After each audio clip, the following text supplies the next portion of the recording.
Esto es Pulso Económico y empezamos como siempre en la bolsa, donde nos hemos dado un importante cacharrazo hoy, 2,14% abajo, hemos perdido los 6.700 puntos, al cierre 6.651,30. La evolución positiva es muy corta, solo estos dos primeros valores, PharmaMar que recupera 0,55, muy poquita cosa, y Siemens que recupera 0,12. El tercero en la lista de los más positivos es Almirall, pero ojo, que pierde 0,05, o sea que el tercero está en negativo. Los tres que más pierden, y siempre me pregunto yo por qué Bankinter es líder en pérdidas. Bueno, 6,26 abajo Bankinter.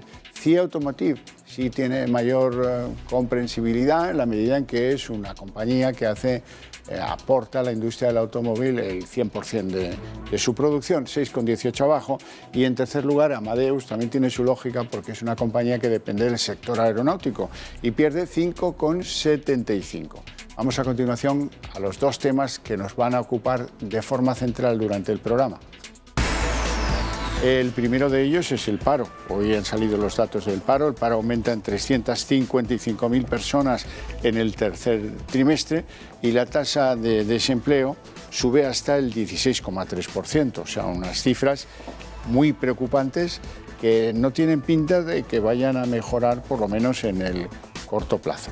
Y el segundo gran asunto son los presupuestos, porque hoy se han presentado, ha habido ruedas de prensa muy pomposas y unas conclusiones. Se sube el IRPF a las rentas altas, el impuesto de sociedades, el de patrimonio, unos presupuestos que los expertos consideran poco creíbles porque están construidos sobre la base de que vamos a crecer una barbaridad el año que viene y eso cada vez está más en duda, dada el rebrote de la pandemia que nos afecta. Por otra parte, el horizonte de gasto está cerca del 54%. Así es que yo no dudo que eso se vaya a aprobar en el Congreso de los Diputados, pero sí me planteo que a lo mejor en Europa no va a colar el presupuesto que presenta España. Bueno, les presento ya a nuestros invitados. Doña Sara Carbonell, muy buenas noches. ¿Qué tal? Buenas noches. Directora general de CMC Markets. Fuera ya es de noche, ¿no? Puedo decir buenas noches sí, con tranquilidad. Bueno, sí. ya me oriento. Don José Luis Fernández. Muy buenas noches. Buenas noches. Jefe del Servicio de Estudios del Sindicato USO. Qué suerte que esté usted hoy aquí, porque uno de los datos, luego lo veremos, que tenemos que valorar es el del paro, la EPA, en fin, los resultados del paro que no son para nada halagüeños, como les decía. Empecemos por la bolsa. El IBEX, pues, hoy todas las bolsas europeas caen, pero la verdad es que el tropezón del IBEX hoy es bastante fuerte. A pesar de los respaldos de la gran banca, nos hemos separado bastante sorprendentemente de los 6.700. Sara. Sí, un nivel además, es que vamos a peor. El batacazo de hoy creo que ha sido el peor en más de un mes, en una sesión. Quiero decir, ha habido además mucha volatilidad porque entre el máximo y el mínimo ha habido diferencia de en torno a 300 puntos, o sea que la volatilidad sigue estando ahí, que es lo que yo digo siempre. Y luego es verdad que al principio parecía que la banca nos iba a alegrar el día, sobre todo a primera hora, con esos resultados de Santander, que tiene partidas bastante positivas. Ahora lo vamos a hablar, sí. Luego ha anunciado también los ahorros de costes, la reestructuración, pero al final, bueno, ya ves, Bankinter más de un 6%. 6,26 al cierre. Y al final ha acabado subiendo, lo que demuestra que sigue la incertidumbre. Es decir, activos como, que no son de bolsa, pero el Bitcoin, la volatilidad, que estaba cayendo por la mañana, todos estos activos donde el mercado se refugia cuando ve las orejas al lobo. Muy mala sesión. Don José Luis. Sí, es que yo creo que no, que es que esto es toda la semana nos contamos la misma, no, más o menos la misma historia, sí. ¿No? Es decir, esta yo creo que es un poco peor, ¿no? Un poco más trágica, ¿no? Porque estamos a ver si ya pasábamos la barrera de los 6.700 y hemos pegado un retroceso potente, ¿no? Yo creo que todo se está moviendo mucho en función de los anuncios, ¿no? Es decir, la industria farmacéutica en función de cómo va funcionando las autorizaciones que se den para determinados productos, eso hace que realmente la bolsa tire. La banca yo creo que está sometida a muchas tensiones, digo más allá, bueno, pues porque la gente tiene que posicionarse, ¿no? Y una buena forma es aprovechar posiciones bajistas para comprar, ¿no? Yo creo que el problema que podemos tener tampoco es que podemos poner buena parte de nuestro paquete productivo en saldo, y que vengan de fuera a comprarlo y por tanto perder posiciones. Bueno, pues el primer tema, perdón. No, sí, como lo vamos a hablar, quiero decir que el dato de paro, eso cuando sale precisamente al sector financiero le afecta, todo lo que sean datos económicos, porque al final es el primer impactado. Sin duda. Vamos con el asunto del paro, que ese sí que es un verdadero drama. El paro subió en 355.000 personas en el tercer trimestre del año, lo que supone un 10,5% más que en el trimestre anterior, y la ocupación creció en 569.600 puestos de trabajo, su mayor alza trimestral de toda la serie histórica, según datos de la encuesta de población activa publicada este martes por el Instituto Nacional de Estadística. El aumento del paro durante el periodo julio-septiembre es el más elevado desde el primer trimestre de 2012, mientras que la creación de empleo con la llegada de la nueva normalidad marcó cifra récord y permitió recuperar más de la mitad del empleo perdido en el trimestre anterior. Al finalizar septiembre, el número total de parados se situó en 3.722.900 y el número de ocupados en 19.176.900 personas, nivel de ocupación similar al del primer trimestre de 2018.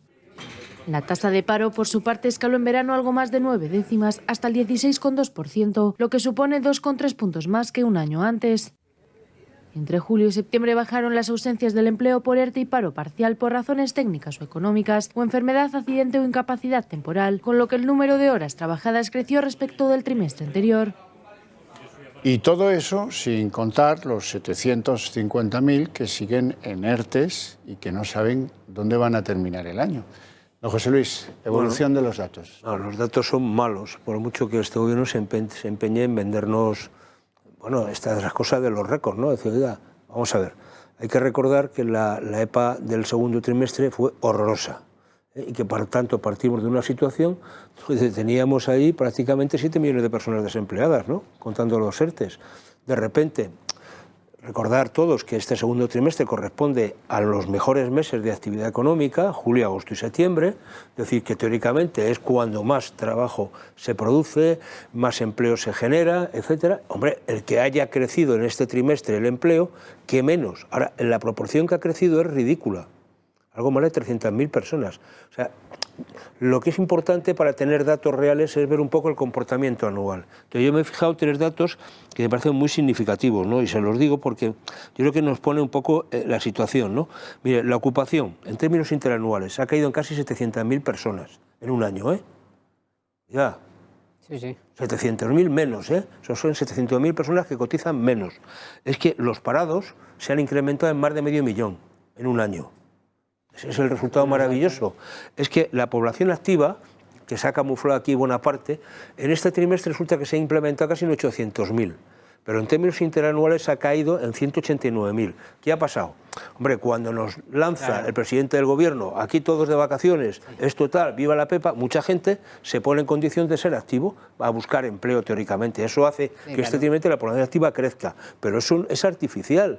Es que esa gente es la que estaba prácticamente, bueno, con ERTES, con no ERTES, con no sé qué, ha pasado a ser activo y al final, bueno, se ha diluido el tema. Mire, hogares con todos sus miembros en paro. En este trimestre se han incrementado en más de 20.000, 23.900 hogares donde todos sus miembros activos están en paro. Eso hace un total de 1.172.000 hogares. Multiplique usted, o sea, 3 por hogar, por lo mínimo, o sea, lo que sale, ¿no?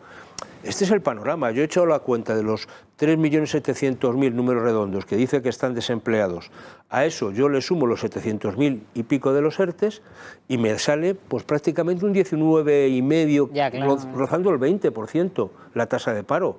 Es que no hay precedentes. O sea, nunca en un tercer trimestre del año ha habido tasas de crecimiento negativas del empleo. Nunca. Y en este caso las hay. Es que tiene toda la razón. Y además es verdad eso, que es que además este trimestre no es el más representativo, porque debería ser como el bueno, entre comillas. Y es que, claro, vamos, el panorama es desolador. Y el dato coincide con la previsión que tenía el FMI en su última actualización para España, que efectivamente, bueno, incluso lo supera, pues no recuerdo mal, creo que era un 16, más redondo, y ahora es 16,2.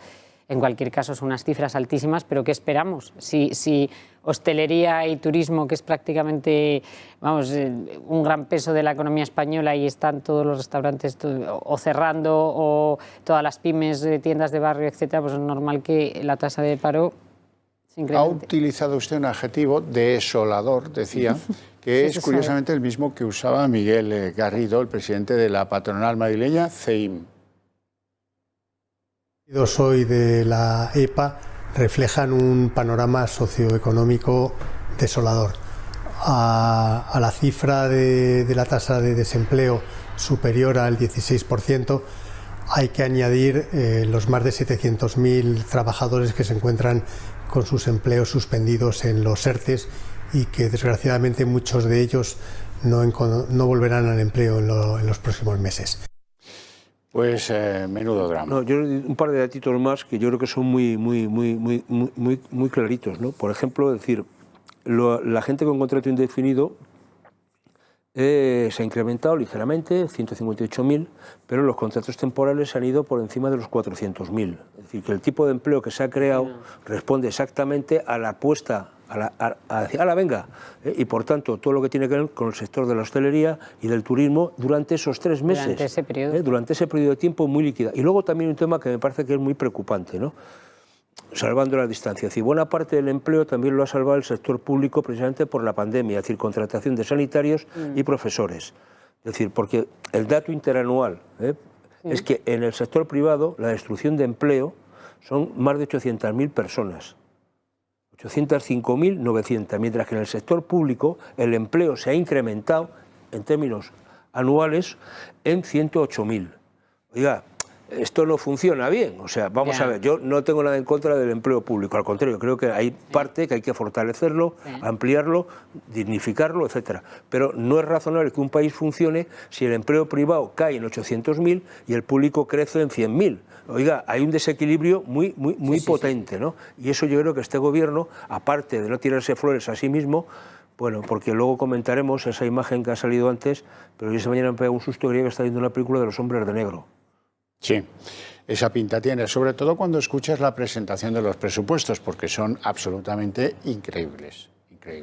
Presentar pues una oferta de gasto pretendiendo acabar con el austericidio de los presupuestos de Cristóbal Montoro, pues oiga, a mí me da igual todo eso. Lo que quiero es que hagan una cosa solvente y sobre todo que sea lo que necesita este país para recuperarse, y no parece que gastando alocadamente hasta casi un 54% de aumento del gasto, con unas previsiones que están pensando que el año que viene vamos a crecer más del 7%, todo eso es pues que no creo que pase el control de Bruselas, por mucho que se apruebe aquí, con aumentos fiscales que tal como se describen, pues parece que no son muy graves. Están pensados, lo que nos cuentan, para que ustedes se vayan a casa o a dormir pensando, bueno, a mí eso no me afecta.